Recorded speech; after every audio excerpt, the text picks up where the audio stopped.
Welcome to the Created Economy podcast. It's our weekly interview series where Gregarious and I talk with the players of the creator economy at large and discuss the key topics of impacting the growth of the industry.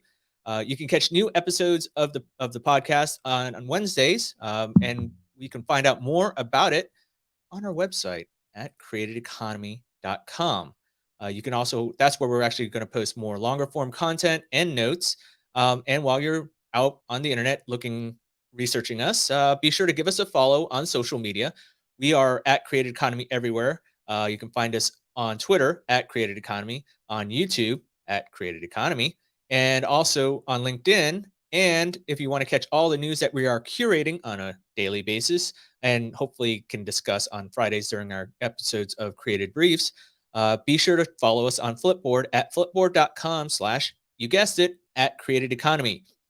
All right.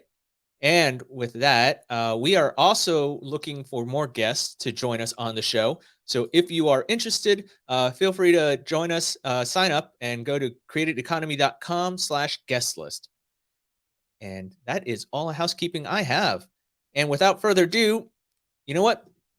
Every episode we have we play our intro music, and when we upload it to YouTube, every now and then we'll run into some sort of a copyright claim, and which is weird because the music is supposed to be royalty free. At least that was what we were told.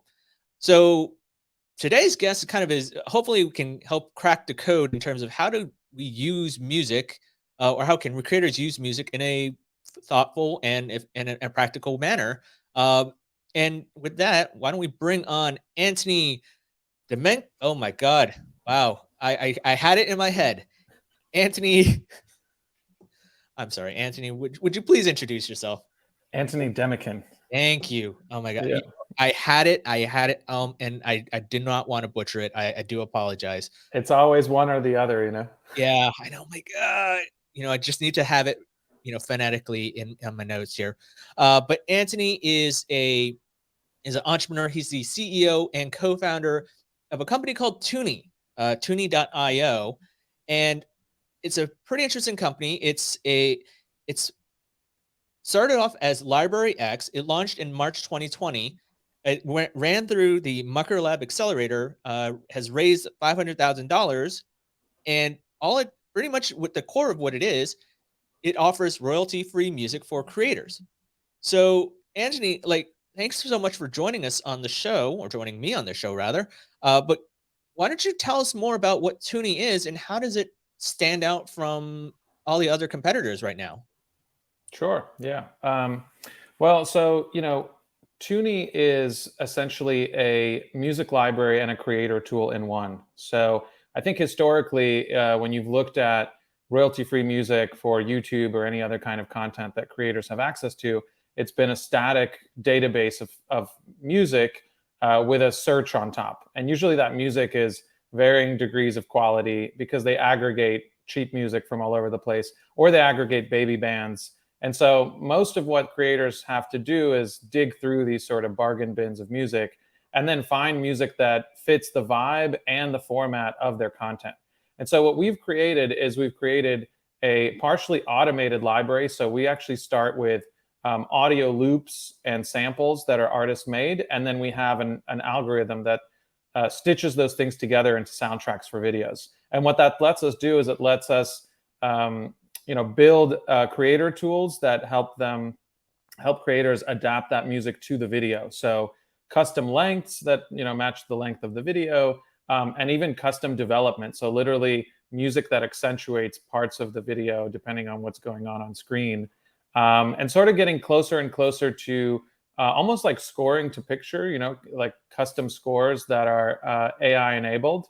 And I think that's really important because, in talking to creators about royalty-free music and using music for content, I think one problem is always, I need it to be royalty-free so I don't have any issues with YouTube's content ID system or the sort of copyright enforcement system on YouTube and other platforms. And the other one is, they spend a lot of time searching through music libraries to find stuff that fits. And they, don't have a composer that they're sitting next to. They don't work with a music supervisor. So all of this falls on the creator to do on their own, and it's very time consuming. And so we're trying to sort of automate a part of that and to make it easier for the creator to add music to video. So that's very fascinating. So what you're saying is that people just won't go to your site and download a track and then just you have that one and done. So it's that like an Epidemic Sounds or an Artlist or anything like that, where you go to these sites, you might find an MP3 file or whatever, and run it as your intro music, like we did here, or for sound effects or whatever. There's a little bit more of an integrated process, or more of a creative process that you got that Toonie provides creators. Is that correct? Would that be fair? Yeah, exactly. So you can always start with audio first, the way that you do any other library, and customize some of that music. If you know the timing, how long the intro is going to be, whether you want it to start, straight out the gate with a beat, or you want it to build up to a particular moment. But the magic of our product really comes in when you upload a video into our software, and then we give you tools to manipulate the music to match your video. So you're saying I could take this episode, sans any music or whatever, I can upload it into Toonie, and then you could spit out a soundtrack that would accompany the entire length of the show? Correct. And how do you get the artists to do this? I think when you look at certain libraries, music catalog libraries, that they offer these services, have licenses with the musicians, the artists that are creating these type of things. And granted that, as you just said, Toonie is offering it takes it from a different perspective. You're offering samples, and then from samples you kind of create this soundtrack for a show or whatever video that creators want. How do you get those samples? Are you paying those artists and to as a license to use those samples, or how does that work? And how do you build those relationships with the suppliers of those files? Yeah, great question. So, if you ask any musician, the most intuitive part of the music making process is sitting down on your instrument, whether that's a guitar or even your voice, and coming up with melodic ideas, melodies. If you play piano or guitar, it might be a set of chords. That's kind of the intuitive part of the music production process. And so anybody who makes or produces music has a lot of these unfinished ideas sitting around on hard drives and laptops all over the place. I know I do, and all of my friends who are musicians, producers do too. And until we came along, there wasn't any way to monetize those things except to turn them into finished tracks and then either sell or license them to someone. And so what we've done is we've gone around to our network of producers and composers and music makers, and bought out some of those incomplete music ideas, and then load them into our database, and built an algorithm on top that's basically like a smart arranger. It basically takes these things and stitches them together like Lego bricks into a Lego wall to make final tracks on the opposite side. And without getting too deep into copyright law, basically the rubber meets the road, so to speak, when a set of these disparate music ideas becomes a song or a copyright. Mhm. And so that part is happening on our side. So what we do is we buy those music ideas, we compensate people for them. We're the only ones that really do that. I mean, you could say Splice does something kind of similar, but Splice requires their artists to have like very polished delivery of sample packs. We do not. We take like very rough ideas and then polish them on our end. And then we sort of we complete the process and make those sounds into songs that then creators can use. And so it makes it easy for us because we're paying people for stuff that they haven't been able to make money from before, which is really cool. Like artists are really happy to work with us in that capacity.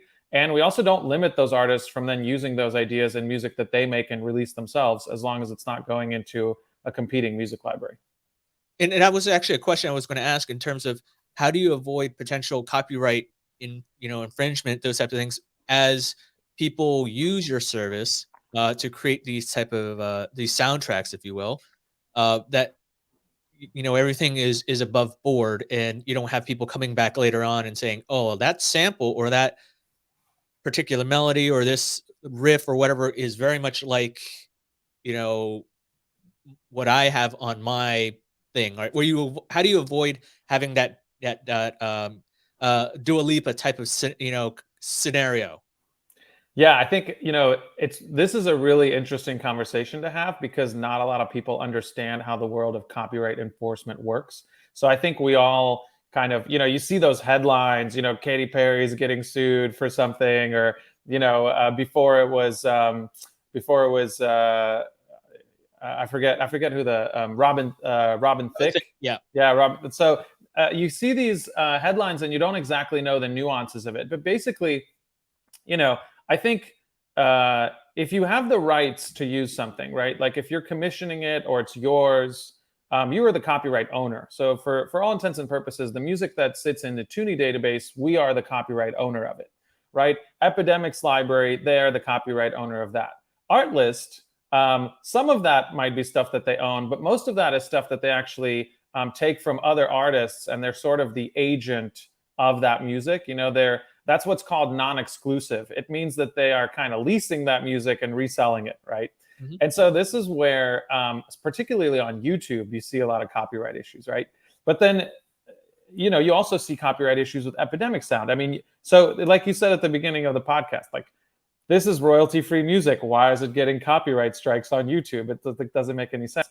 And the reason why is because specifically on YouTube, most of the copyright owners, right, libraries, record labels, maybe even individual artists, they have to upload that music to YouTube system and say, this music's mine. Now go search all the videos that use that music.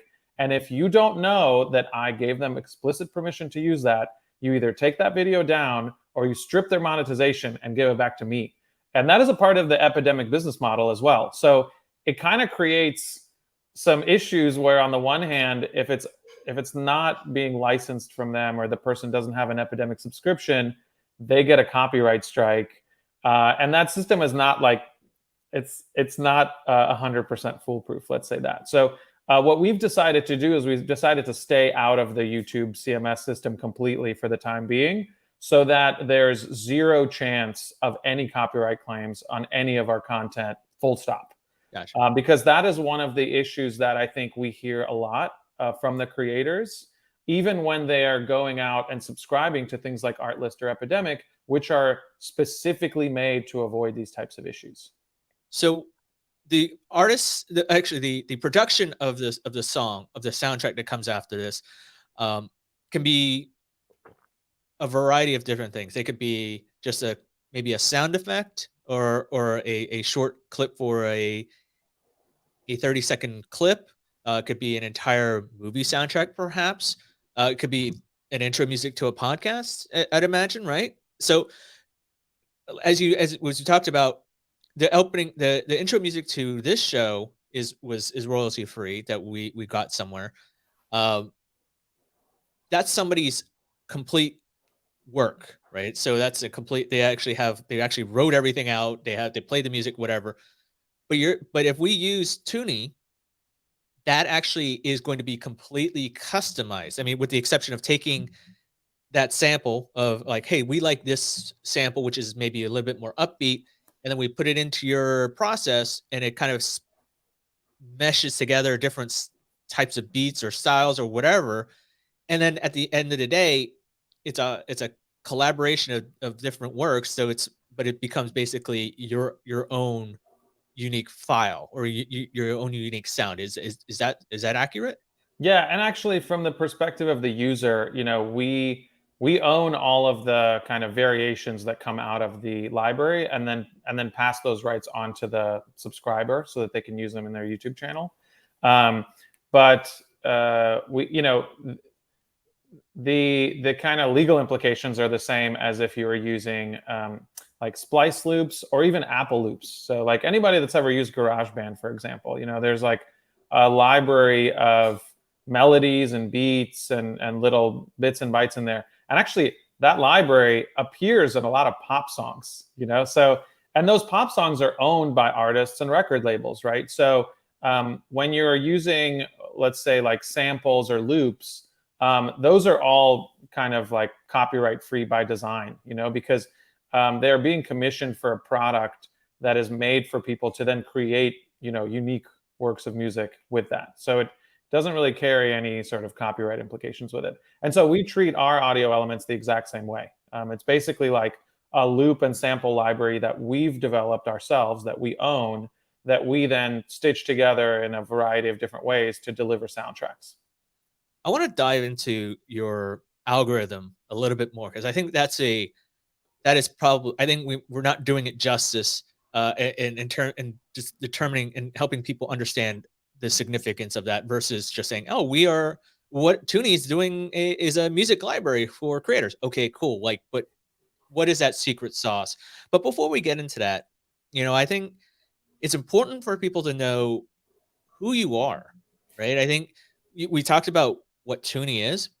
We talked about, kind of we hinted about your secret sauce, but you have a fascinating history. As I was doing research on you, and I mentioned this to you off camera, is and most times you look at somebody like, okay, how did you get started? What is your origin story, right? How did you become Batman?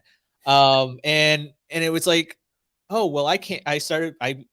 Became the entrepreneur because uh I love develop coding when my dad gave me my first computer when I was young and blah blah blah. So Anthony, like as somebody who's been around for a while, how did you wind up creating this music service? Like what in your background actually motivated you to create this problem? Like how did you motivate you to create a solution to this problem? Sure.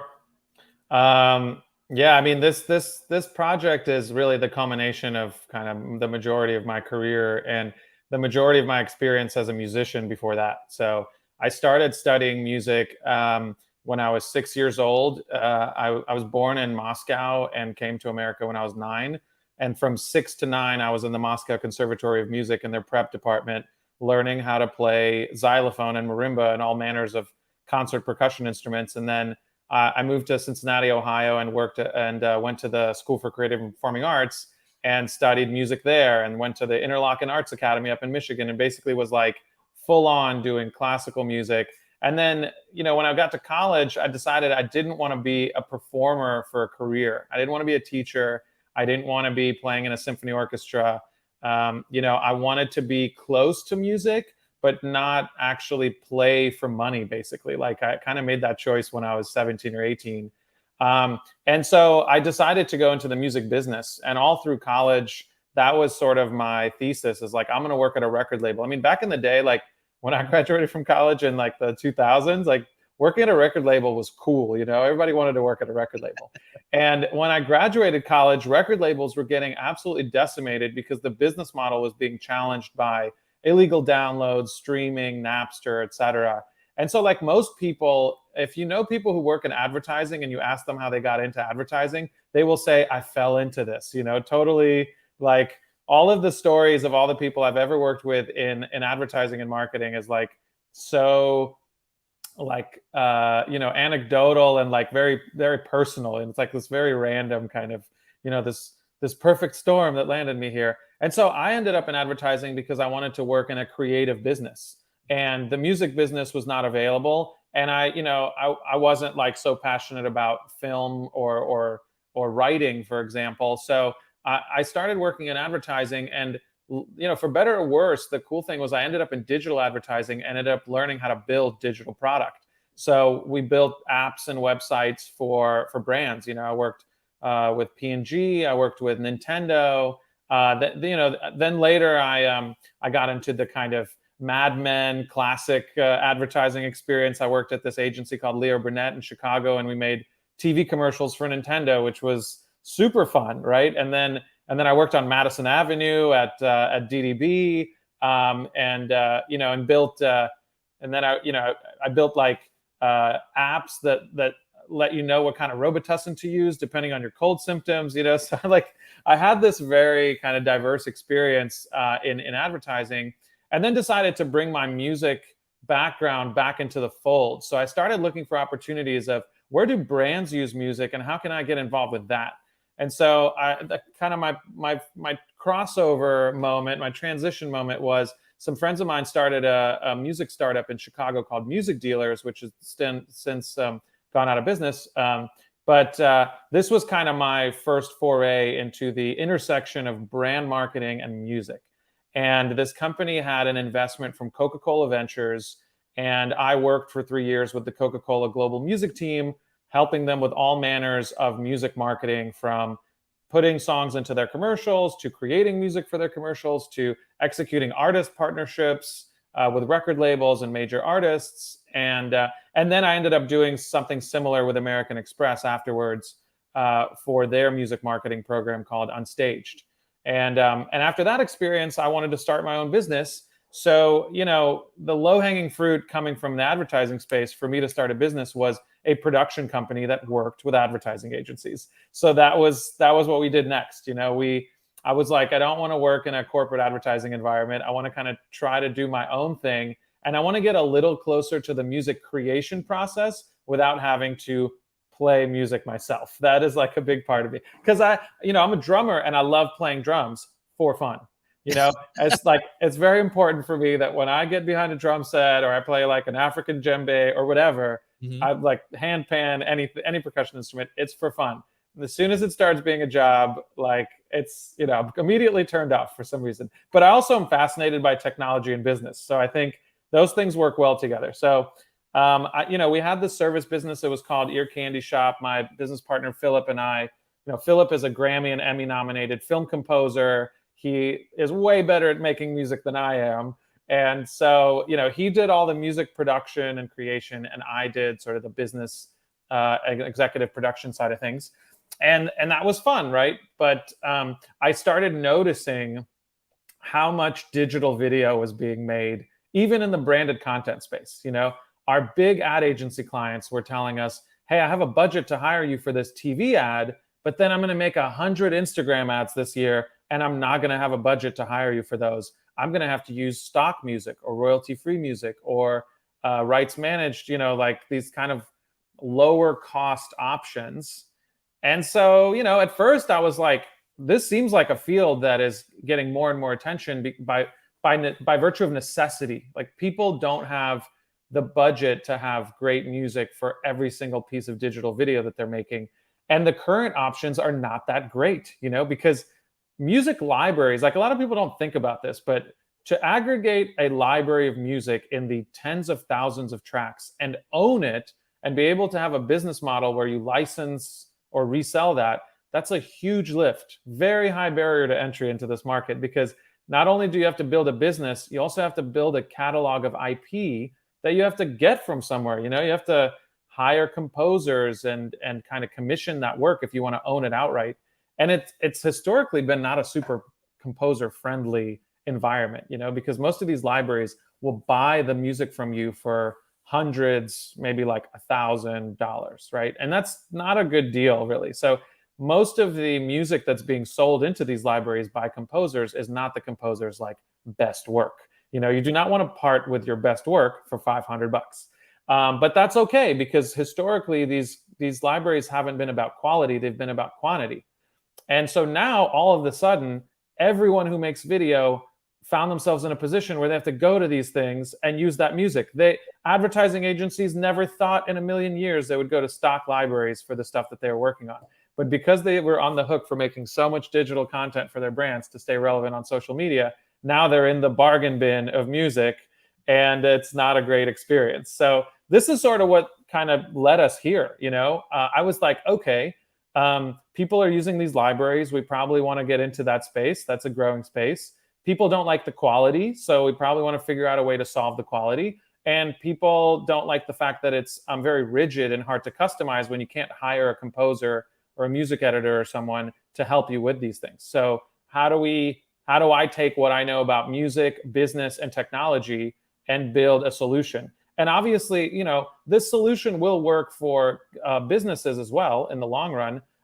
But we kind of want to get into the creator space first and prove it out in that market, because I'm just like very excited about that market. And I think creators who are making content for YouTube and other platforms, don't have nearly as many options as the guys on the enterprise side. So we will solve the problems on the enterprise side eventually too. I think we'll get into that space, but I think like there's a burning need to give like better solutions to the creator, so that their content can look and feel more professional without having to spend a bunch of money. Okay, so couple questions. First of all, you said you're a drummer. So how if I go onto Toonie, how many pieces of how many samples are there of your work will I be able to choose from? Is there Oh, you is know it what? like Mike? Is it like Tom from MySpace, where literally you can go in there and there's like a preferred? It's like this is Antony's work, and you can just sample like 1 through So 100. we've been exploring doing that. Right now it's all anonymous, so you don't know where the stuff is coming from, but we have been exploring kind of like letting you see the credits of, because some of these tracks might have like 50 collaborators on them technically, based on the source material. You know what? There hasn't been any of my playing in our database, and I'll tell you why. Every time I show up to the studio to do that, a better drummer shows up and does it instead. So I'm a pretty good drummer, okay, but I think like where we got lucky is Philip, our chief creative officer and my business partner in this business, is his network of musicians is too epic for me to compete with. So, we don't mention these names, but the people behind our sounds are touring with, mega acts, basically. These are the best musicians in LA. These are the guys that are playing all the major world tours, who are like session musicians on big albums that you've listened to. And they contribute to us anonymously. And so, when I show up and I'm like, hey, it's CEO, ex drummer, like ready for action. And there's another guy who literally is, on tour 200 days of the year, playing with playing to like tens of thousands of people. I step back and let him do his thing. So what's the breakdown, if you can tell me, in terms of how many, well, first of all, how many musicians have contributed to Toonie to date? Uh, and how many of them would you say would be of the professional caliber versus, just the average individual, right? Because is this kind of like I guess if you look at it in terms of stock photography, there's obviously Getty, but then you get, iStock Photo and Pexels and all these other ones that are royalty free, or people get to, for free, but they're average. They're just regular people just uploading images and, getting in the hopes of making, quick buck or whatever. What is the breakdown that you're seeing on your platform? So right now, because we are still fairly early in the development of our catalog, everything is highly, highly curated. So we probably have a little under 100 creators who have contributed so far, and those have all been people that we know through our network, and most of them are world class. So we have producers and performers who have contributed. Most of these folks are producing albums for artists professionally, or touring or being session musicians in the studio for mega artists professionally. And most of the people that they work with are like major label acts, right? And we wanted to do that initially so that while our database is small, the quality is very concentrated, right? But I think as we grow, and part of what we're going to do for the rest of the year is just flood our database with more elements from a more diverse set of artists. We're going to be opening it up to creator submissions, because we want more musicians to participate in this as a form of generating income. Because up until now, there's no. I mean, outside of Splice, which is also highly competitive, there's no really other way for people to monetize this kind of format of like music creativity. Gotcha. And so, yeah, I think we're going to keep kind of widening the net as we proceed. And those artists that you're allowing in as a part of this highly curated program, are they?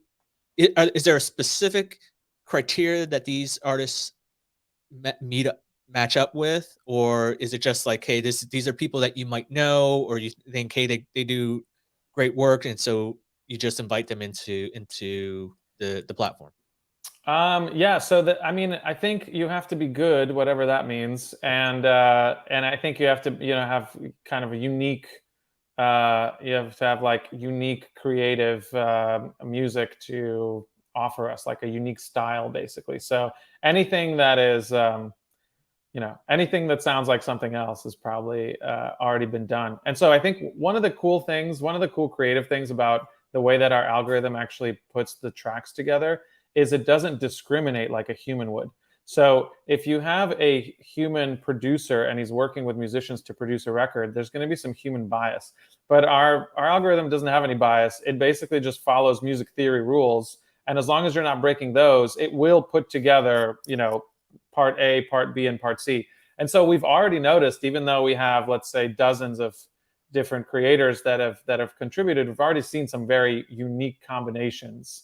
And I think as we introduce more styles and personalities and vibes from different contributors, that's going to continue to happen. And I think what's good for the creators who are buying and using this music on the other side is it will create unique music for them that'll feel like different and ownable, in a sea of stuff that is, not so much so. Because like, I think the shelf life of sound is getting shorter and shorter. Like something pops on TikTok, you hear it a million times. Next month, you're like, oh, that's like the old sound. What's the new sound? It used to be like a popular song would be popular for like a year, 2 years, 3 years, and now it's like, months, if not weeks. And so everyone is always looking for new sounds. So I think like one of the cool things about our library that's different from like an Epidemic or an Artlist is we will forever be a living and breathing thing that evolves. As new elements come in, all of the music is influenced by these new elements coming in. So we will always have this like ever evolving sound, which I think is going to be really cool, and it's going to be heavily influenced by the musicians and producers that contribute to our project. Something you kind of brought up just now, in terms of like the ephemerality of sound, of music, is, and this kind of goes into the algorithm side of things in terms of your AI. And I know once you open up Toonie to more creators, to contributors rather, what is to stop someone from saying, I'm going to go to this club, in LA, New York, San Francisco, Seattle, wherever, and there might be this musician, this artist is playing like a DJ or whatever, and I take out my phone, I'm recording them, I extract that audio, take that sample and just put it into Toonie, and then put it into your algorithm and make something from there. Technically, I don't think technically, literally, legally, I don't have rights to that sample. I can save it for my own personal use, but I can't use it for other means without their permission. So how do you avoid that type of violation from happening? Uh, or is that something that's in the works? Because obviously you're saying you've already said that this is a highly curated platform right now, and you're very early on. So I'm not saying, hey, have you solved the world hunger yet? Have you done that? It's only been 2 years. What's taking you so long? But how do you think about those type of things from happening, and how do you protect people? How do you protect your content from that? So you're hitting on something that's very interesting because, when we talk to investors, a lot of investors are like, I do not invest in music projects. I do not invest in music tech projects. And it's usually because of this. A Right. lot of music projects and music tech projects have these copyright complexities that a lot of times will shut them down. And I've always told, before I started my own music tech project with Toonie, I had other friends that would come to me to ask advice, and I would tell them, if you're building a tech product that relies on third-party copyright in music, stop. There's only been one that was successful. They're called Spotify. They're public now, and the only reason that worked was because they very smartly went to record labels at the very beginning and they said, "Look, we're going to do this. Like, your participation is paramount to the success of our business. So we're going to cut you in." And they cut them in heavily. Like the record labels had big chunks of Spotify equity in order to make that whole thing work. You are not Spotify. You will probably not work it out. So this is kind of this is why it's very important to sort of own all of the music rights that are underlying, when you're getting into these businesses that have a music licensing component to them. So to answer your question more specifically, like obviously copyright infringement, right? Yeah. Like you do that, you go in and you record something from somebody else, you try to submit it to us, you've just broken, like, you've violated our terms and conditions, which you've agreed to, and our end user agreement. And then you've violated some like copyright laws on the side of the artist who was playing, who you heard. So, and you're going to have to square that away with them. So we're really talking about, like, the law has been broken. Now we're really talking about enforcement, right? And the reason why I went into this business confidently, whereas I think like a lot of people wouldn't, is I've been in the music licensing space for like 10 years. I mean, there's no weird music copyright situation I have not seen and had to like wiggle myself and my clients out of. So I've definitely been there, done that.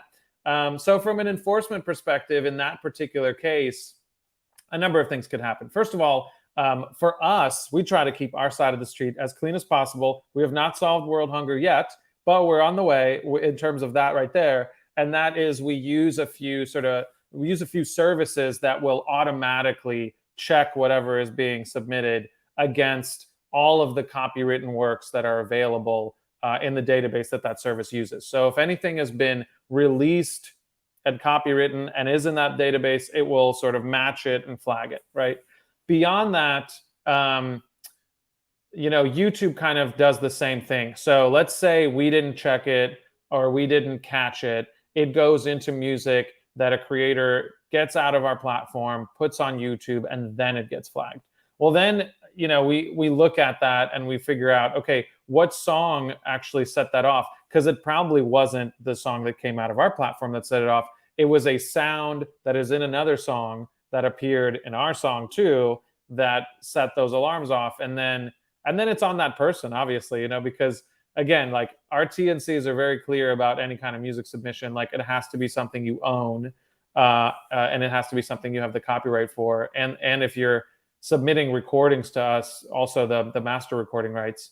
And beyond that, I mean, there's DMCA rights. So like we're obviously, like, it's not anything that is going to get us into legal hot water, but the person who's doing it could get into some legal hot water for sure.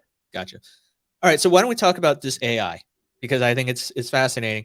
You can generate tracks based on mood, on someone's, I guess, on the mood of the video, the genre, the length, the tempo, and the narrative. I mean, those are probably just a sampling. So what was the spark that kind of said, hey, you know what? Yes, we can do this music library thing. We can do this Columbia House type of style, and have people buy all this music. But you know what? We think there's, let's have people give people the option to create their own collaboration, their own mashup, if you will, right? And what was the type of work that went into creating this type of technology? I mean, a good portion of like the functionality that lets you go beyond just genre, mood, and tempo, it's kind of like, you're creating settings in our platform and it's generating results for you. But to the end user, to the creator, it's no different than using, filters and search on any library. But the main kind of creator tool, the music adaptation features that we have really came from Philip, my business partner, who is a composer, and he does a lot of film work. And so he gets hired to score a picture, right? He gets hired to use music to evoke emotion in visual media. And that is like a big passion area for him. So he was looking at YouTube videos and saying, a lot of these YouTube videos have like background music, and it's static background music. And most of it is loop based and kind of boring. They just throw something in there. It sounds like generic. It doesn't have anything to do with the video, really. It's just there. And so many times in our previous business where ad agencies would hire us, a lot of times they would hire us to adapt a particular piece to a variety of different versions of an ad, right? So they would have a 15-second version, a 30-second version, a 60-second version, and they wanted us to tweak the music for each one so that the music nails the timing of the product reveal, or someone turns around and kisses someone, or most of why music is added to video in the first place is to evoke emotion. And if you talk to directors who do films, they will say that music is like 50%, if not more, of the emotion being evoked in a particular scene. And so when that music matches the video, you can feel the difference, right? Like, if it really feels like the music is in lockstep with what's going on screen, you can feel it. And that doesn't necessarily need to be some highfalutin like film scene. It could easily be a video blog, right? Like, if you're talking and there's some kind of chill music that is building little by little by little, and then you say something impactful and the music explodes, the viewer will feel that. And so these are kind of the things that we're playing around with, because we want to give creators a tool to make their music feel more professional. And if you look at the whole creator tool space, video editing platforms, like how many web-based videos are there? Web-based video editors are there? Photo editing, right? Like, every app you use has native filters in it. A lot of apps you use have a video editing feature, even if it's basic. There's some stuff around like sound effects, or maybe kind of like mixing the sound, right? But no one has touched music because it's too complex, because you can't just build features to edit existing music. So you have to have a music library and editing tool in one, which is what we've created. So are the settings that you get on here, because I'm thinking, I mean, let's use the show as a perfect example. All right, I'm tired of this copyright strike that we have on that we're getting on our show, but not every episode is going to be the same. So it's not as if I can take this particular episode, upload it into Toonie, and come up with an intro track, right? So how would that work using Toonie? Like, I log in. Do I specify, like, just put a tap on a bunch of settings saying I want something upbeat that's going to be, maybe 2 minutes in length, and take this and built off of this particular sample? Is that kind of a good starting point, or how many mad scientist levers am I pulling here? Sure. Yeah, I think as far as the features, first, you have to have a starting point, right? So when you're trying to figure out what music you're going to use, you either know what genre and mood you want, and Mhm. that kind of sets you off on a search. I think with libraries, a lot of times you'll get into like a pre-made playlist, action, comedy, but these are all moods, styles of music. Um, we also allow people to do that by project type. So we've identified music that fits better with a video blog or a makeup tutorial or a digital ad. And then the other thing that we've done is we've tapped into a database of all music ever, and you can search by popular song. And basically, all we do is we just look at the genre and the tempo of that song, and we create options for that genre and tempo. And the reason why is because when you're editing video, sometimes you'll edit to a popular song just so that you have something to paste to. And then if you need to replace it because you can't afford to use that song, you will want to keep a song of the same pace and generally the same vibe. Obviously, we're not going to like give you a generic version of a Drake song, but we can give you a hip hop tune, like a moody hip hop tune in that same pace that will match with the video edit. So those are kind of the entry points when you're talking about looking at just tracks to start playing around with, right? Because that's what most people do. They are like, get me in the ballpark of what I need. The thing that we heard a lot of YouTubers and creators say is, once I find something that's 75% of the way there, I can't get it to 100%. I can't change the length of it. I can't change how long the intro is. I can't change where the beat drop is. And so this is where our sorcery comes in. We allow you to change the length of any of the tracks in our library.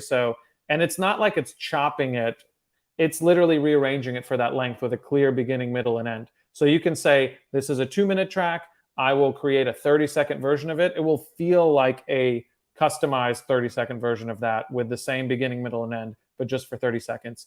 And then we can let people change where the the drop basically happens in a song. So that is kind of a turning point feature. Like in film scoring, someone will say, well, the score is going to swell up, and then during the turning point, which might be a kiss, a dunk, a high five, a product reveal, any action on screen, something happens, the music explodes. And so we built a feature that lets you basically use a slider to tell us where that moment is in the video, and then our music will swell up and build and drop a beat on that moment.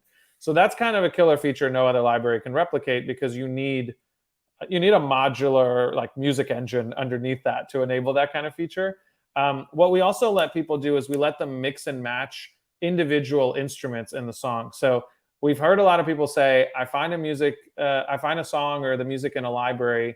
I like the song for the most part. It's got some weird trumpet in it, or the vocal is super strange. And, there's like something about it that's not quite right. And there are some libraries, I think Epidemic, maybe a few other ones, that have stems for every single track. So if you're a sophisticated editor, you can download the stems and sort of edit the music yourself. I think that's quite cumbersome, and I think um, it's not fair that in order to do this kind of manipulation to music, you have to know how to download stems and edit them. So we've sort of simplified that by letting people just like turn those things on and off, and in some ways replace them. So if you don't like the melody in a particular song, you just hit replace. It will replace the melody and keep everything else the same. Same thing with drums, same things with the bass, So you can actually kind of mix and match different parts of a track together until you find something that you like.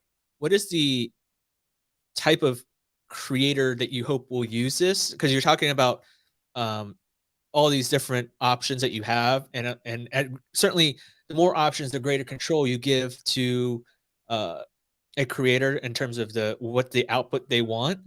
They can go full Rick and Morty, or they can go super basic, right? Where it's like, I just need a song. So I'm not the mad scientist. I am by no means, a dead mouse or anything like that, like a massive, just popular DJ where I'm like, yeah, I can totally know all these knobs. Like I can barely figure out the sound mixer I have right now.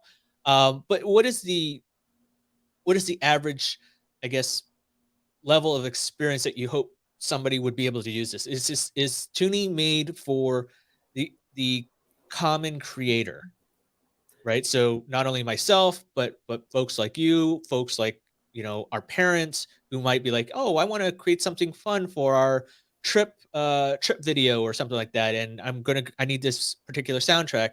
You can just press few buttons, and there you go. Yeah, then that's exactly who it's made for. So, as I'm explaining some of what's going on in the background, obviously I'm close to it and I know how it works.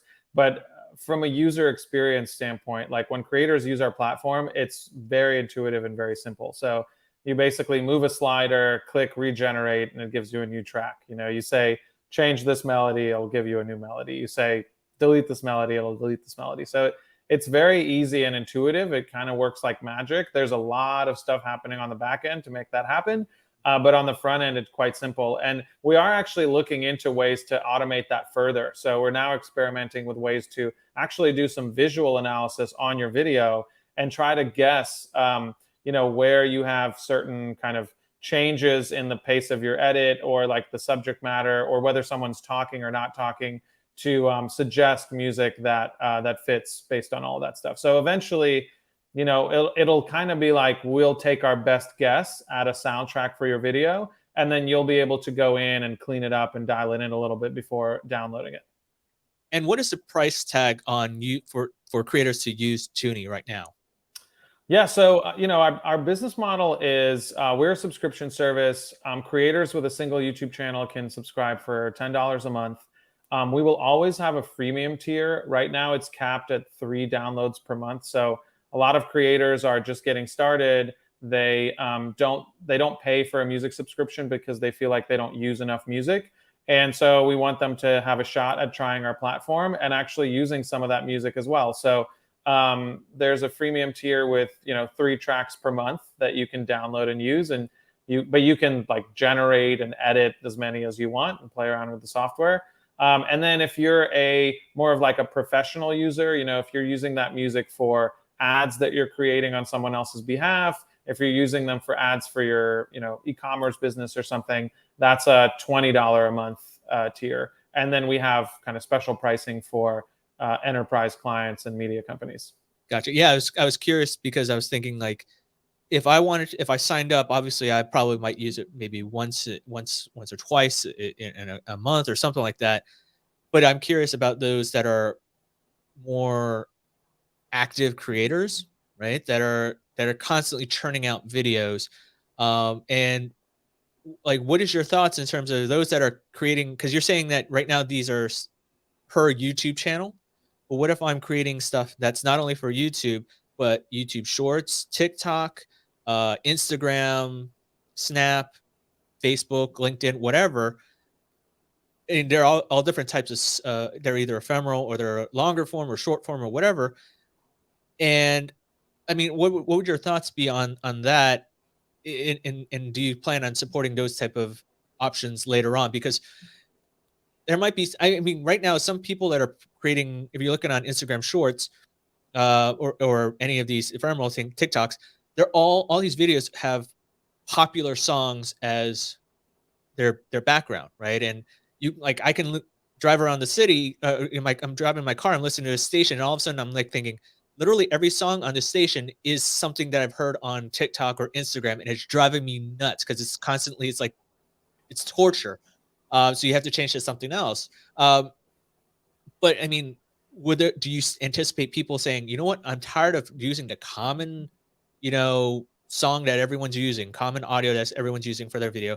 I want to create my own, right? And so I can go onto Toonie, create my 30-second clip, and especially if you're finessing your video accordingly, right? You want to have it super polished. Do you anticipate those type of creators being users of Toonie? Yes, absolutely. And so I think we get more into the sort of user generated content, like highly social video, like TikTok or Instagram. We get more into that as we start to add vocals, which we'll be doing. Like we have some vocals now, but we'll be adding a lot more, and actually creating songs that sound like, you know, stuff that you hear on the radio, maybe.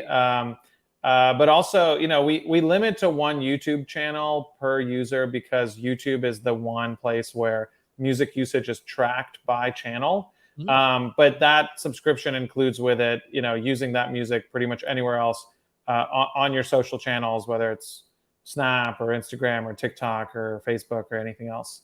And yeah, I think over time, right now we're focused on a very specific use case, and YouTubers seem to have the most burning use case because YouTube is an environment that is enforcing music copyright, and also, if you're a YouTube partner, as I'm sure you know, if you're a YouTube partner, you're also making money from your YouTube channel, and that's partially why YouTube makes you use royalty-free music, is because you're not supposed to monetize content you don't own, right? So they're running ads against your video. Everything in that video should be owned or at least legally licensed by you.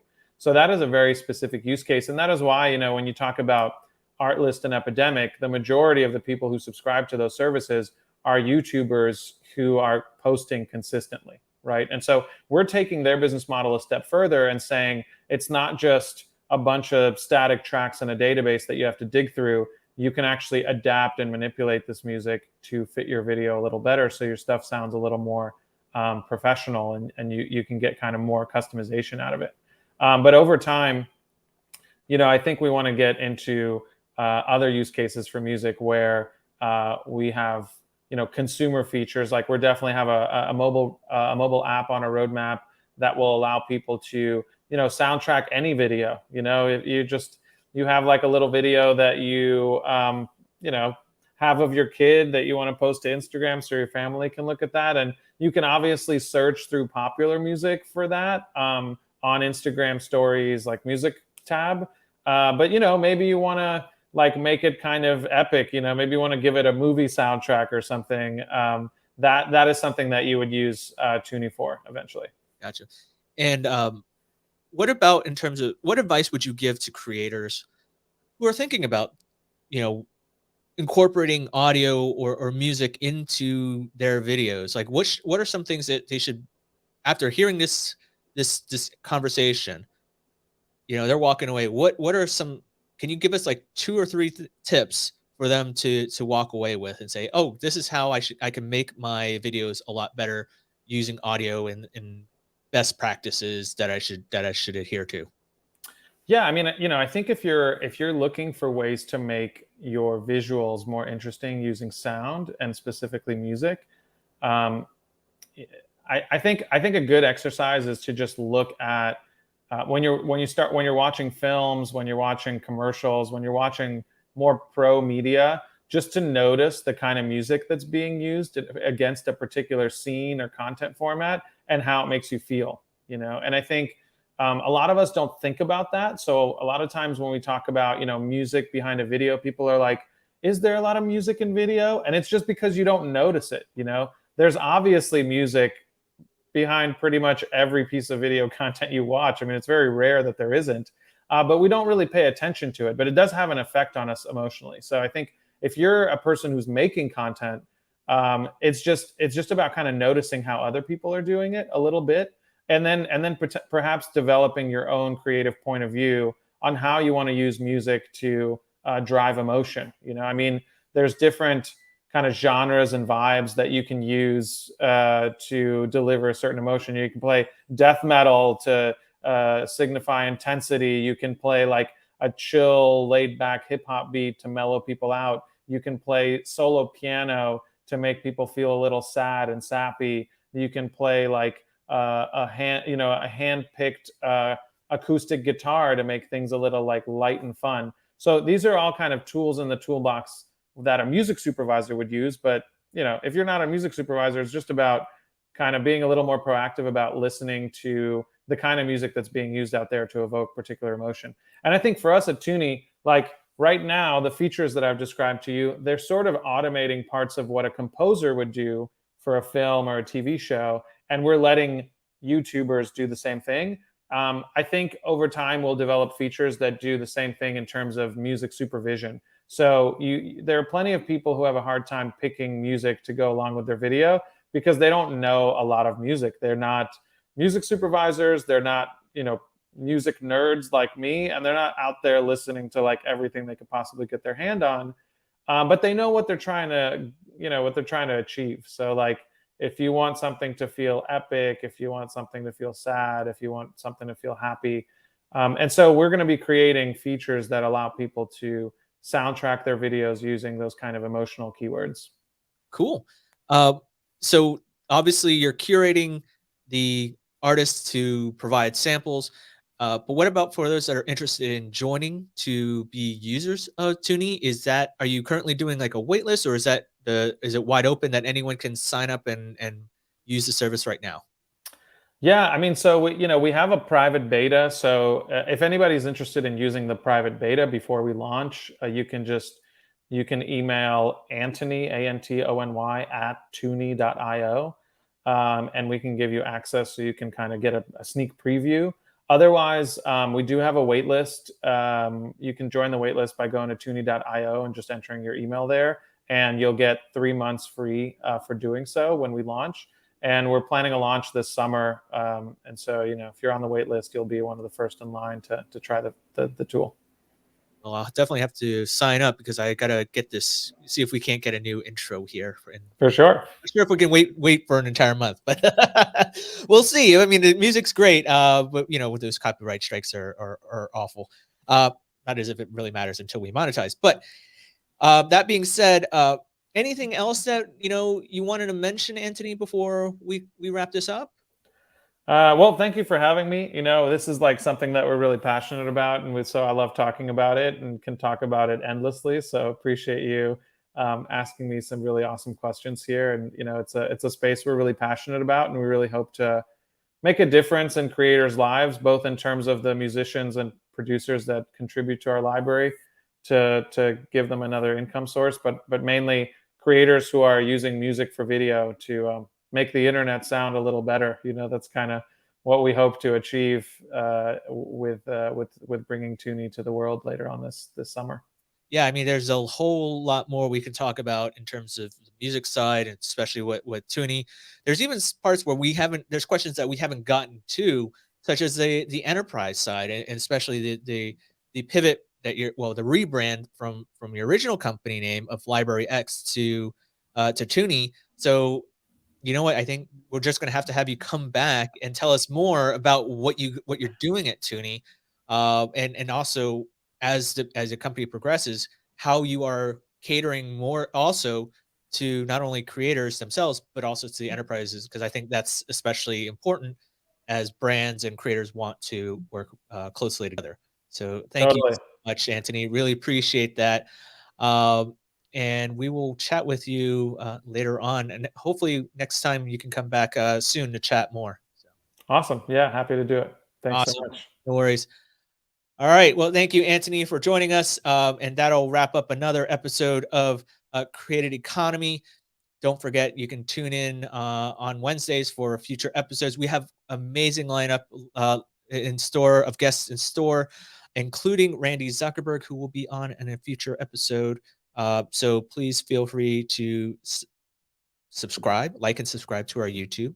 And first time we're announcing it, the Created Economy podcast is now available on Anchor, Spotify, Apple and Google Podcast, Amazon Audible, and a host of other podcast services. So feel free to go and subscribe there, and you can listen to every episode there. So we have all 40 plus episodes in store there, ready for you to check out.